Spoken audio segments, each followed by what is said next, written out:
அண்மை செய்தியை பார்க்கிறோம். சென்னை நுங்கம்பாக்கத்தின் டிபிஐ வளாகத்தில் முற்றுகை போராட்டத்தில் பகுதி நேர ஆசிரியர்கள் ஈடுபட்டிருக்கிறார்கள். பகுதி நேர ஆசிரியர்கள் பணி நிரந்தரம் செய்யக்கோரி சென்னையில் இன்று 9வது நாளாக போராட்டத்தில் ஈடுபட்டிருக்கிறார்கள். கடந்த 2012ஆம் ஆண்டு உடற்கல்வி, தையல் கணினி, ஓவியம் உள்ளிட்ட பிரிவுகளுக்கு பகுதி நேர ஆசிரியர்கள் நியமனம் செய்யப்பட்டிருந்தார்கள். தொடக்கத்தில் 16,500 பகுதி நேர ஆசிரியர்கள் பணியில் சேர்க்கப்பட்ட நிலையில் தற்போது 11,000 பகுதி நேர ஆசிரியர்கள் தான் பணியாற்றி வருகிறார்கள். இந்நிலையில் பணி நிரந்தரம் உள்ளிட்ட பல்வேறு கோரிக்கைகளை வலியுறுத்தி 9வது நாளாக அவர்கள் சென்னையில் போராட்டத்தில் ஈடுபட்டிருக்கிறார்கள். கூடுதல் விவரங்களை வழங்குவதற்காக செய்தியாளர் சுரேஷ்குமார் இணைந்திருக்கிறார். சுரேஷ்குமார், பகுதி நேர ஆசிரியர்களுடைய கோரிக்கைகள், வலியுறுத்தல்கள் என்னவாக இருக்கின்றன? 9 நாட்களாக தொடர்ந்து போராட்டம் நடத்தி கொண்டிருக்கிறார்கள். இன்றைய நிலை என்ன? தற்போது நாம் இருக்கக்கூடிய இந்த பள்ளிக்கல்வித்துறையினுடைய தலைமை அலுவலகம் அமைந்திருக்கும் நுங்கம்பாக்கம் டிபிஐ முன்பாக தான் நிற்கிறோம். இங்குதான் பகுதி நேர ஆசிரியர்கள் தொடர்ந்து 9வது நாளாக இன்று முற்றுகை போராட்டத்தில் ஈடுபட்டு வருகிறார்கள். நாம் பார்த்துக் கொண்டிருக்கிறோம். பகுதி நேர ஆசிரியர்கள் போராட்டத்தில் ஈடுபடக்கூடிய ஆசிரியர்களை போலீசார் கைது செய்து கொண்டிருக்கிறார்கள். இவர்கள் முக்கியமாக வைக்கக்கூடிய ஒற்றை கோரிக்கை என்பது தங்களை பணி நிரந்தரம் செய்ய வேண்டும் என்ற கோரிக்கையை தான் அவர்கள் வலியுறுத்துகிறார்கள். ஏனென்றால் இந்த பகுதி நேர ஆசிரியர்கள் கடந்த 2012ஆம் ஆண்டு வாரத்திற்கு 3 நாட்களும் அரை நாட்கள் பணியில் பணியாற்றக்கூடிய வகையில் தான் அவர்கள் இந்த பள்ளிகளில் அவர்கள் பகுதி நேர ஆசிரியர்களாக சேர்க்கப்பட்டனர். அவர்கள் தான் தற்பொழுது இந்த போராட்டத்தில் ஈடுபட்டு வருகிறார்கள். தொடர்ந்து எங்களை பணி நிரந்தரம் செய்ய வேண்டும் என்ற ஒரு ஒற்றை கோரிக்கையை வலியுறுத்தி இருக்கிறார்கள். கடந்த 8 நாட்களாக சென்னையின் பல்வேறு இடங்களில் போராட்டத்தில் ஈடுபட்டு வந்த பகுதி நேர ஆசிரியர்கள் கடந்த சில நாட்களாக டிபிஐ வளாகம், அதாவது இந்த நாம் இருக்கக்கூடிய அந்த டிபிஐ வளாகத்தின் முன்பாக திரண்டு வந்து போராட்டத்தில் ஈடுபட்டு வருகிறார்கள்.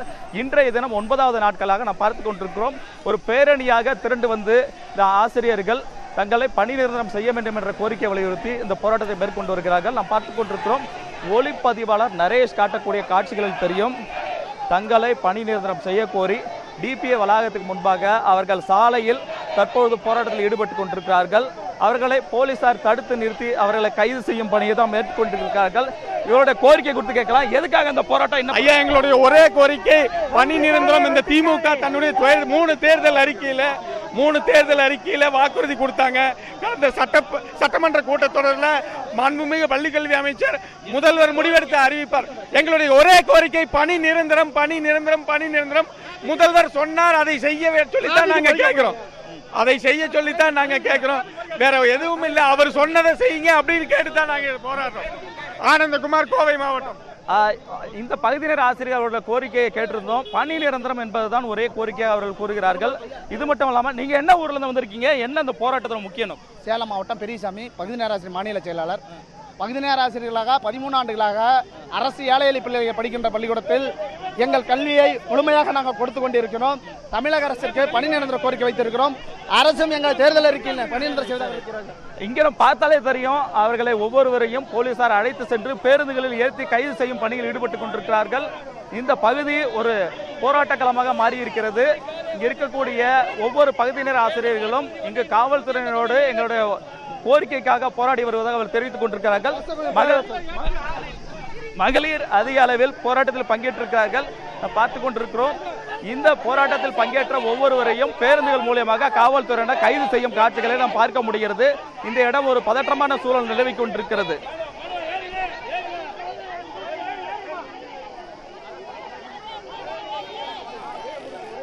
பணி நிரந்தரம் என்பது அவர்களுடைய பிரதான கோரிக்கையாக, வலியுறுத்தலாக இருக்கிறது. திமுக அரசு அளித்த வாக்குறுதியை காப்பாற்ற வேண்டும் என்பதாக அவர்களுடைய கோரிக்கைகளை அவர்கள் முன்வைத்திருக்கிறார்கள். உங்களுடைய கள விவரங்களுக்கு நன்றி சுரேஷ்குமார்.